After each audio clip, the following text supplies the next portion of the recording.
রাউজান উপজেলা বিএনপি নেতা আজিজুল হক আজিজের বিরুদ্ধে মিথ্যা মামলার প্রতিবাদে সমাবেশ ও বিক্ষোভ মিছিল করেছে উপজেলা বিএনপি ও অঙ্গ সংগঠন সমূহ। যারা রাউজান বাধ্যকর করছে, যারা লুটপাট করছে, যারা রাউজান মানুষের অধিষ্ঠিত বানাইছে, বেয়াকুল চিহ্নিত সন্ত্রাসী রাউজান আওয়ামী লীগের এটা একটা মিথ্যা মামলা বানোয়াট। তার জন্য আজকের প্রদেশ সভা থেকে আমরা তীব্র নিন্দা জানাচ্ছি। বুধবার 2 অক্টোবর বিকালে রাউজান পৌর সদর মুন্সিরঘাটস্থ বিএনপির অস্থায়ী কার্যালয়ের সামনে থেকে বিক্ষোভ মিছিল বের করা হয়। মিছিলটি চট্টগ্রাম রাঙ্গামাটি সড়ক প্রদক্ষিণ করে পুনরায় দলীয় কার্যালয়ের সামনে গিয়ে শেষ হয়। মামলা যদি প্রত্যাহার হয়, রাউজানের সর্বত্র জনসাধারণকে নিয়ে আমরা আন্দোলন করতে বাধ্য হব। পরে সংক্ষিপ্ত সমাবেশে সভাপতিত্ব করেন রাউজান বিএনপি নেতা এরশাদ চৌধুরী।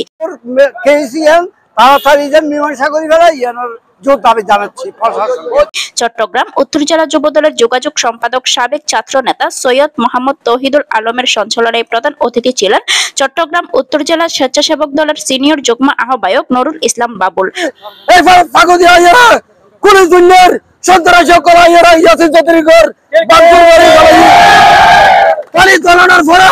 নতুন করে নাটক করি বিএনপির নেতা কর্মীরা মামলা দিবা দিয়ে এই নতুন ফাইটার আবার শুরু হয়েছে। আর কিন্তু বিএনপির নেতা কর্মী এখন সুস্থ আছে, ওরা কিন্তু ওরা সাপোর্ট করতেন না। এবং যে ইয়াসিন চৌধুরী মিথ্যা মামলা করছে এই মামলা আরো প্রত্যাহার চাই।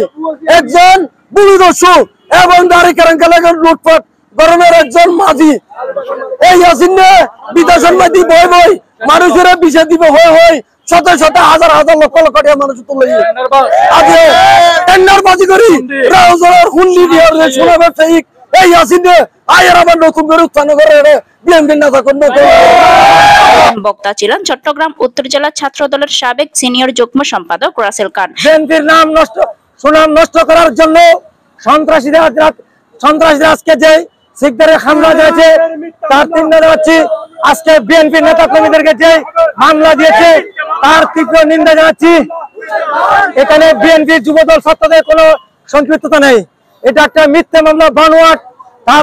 তার জন্য আজকের প্রদেশ সভা থেকে আমরা তীব্র নিন্দা জানাচ্ছি। আমরা রাউজানকে সুন্দর সুস্থ রাখতে চাই। আমরা সন্ত্রাসীদের সাথে যুবদল বিএনপি স্বেচ্ছাসেবক দলে কোনো জড়িত নয়।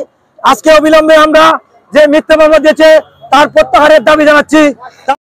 বিশেষ অতিথি ছিলেন যুবদল নেতা সাইফুদ্দিন রিবন, হাসান বাহাদুর, মোহাম্মদ হেলাল উদ্দিন, শাহ আলম, মোহাম্মদ সম্রাট, নাজিম উদ্দিন, মোহাম্মদ দেলোয়ার, মোহাম্মদ শফি, ছাত্রনেতা মোফাজ্জল আলম শুভ। এ সময় বিএনপি ও যুবদলের নেতাকর্মী উপস্থিত ছিলেন।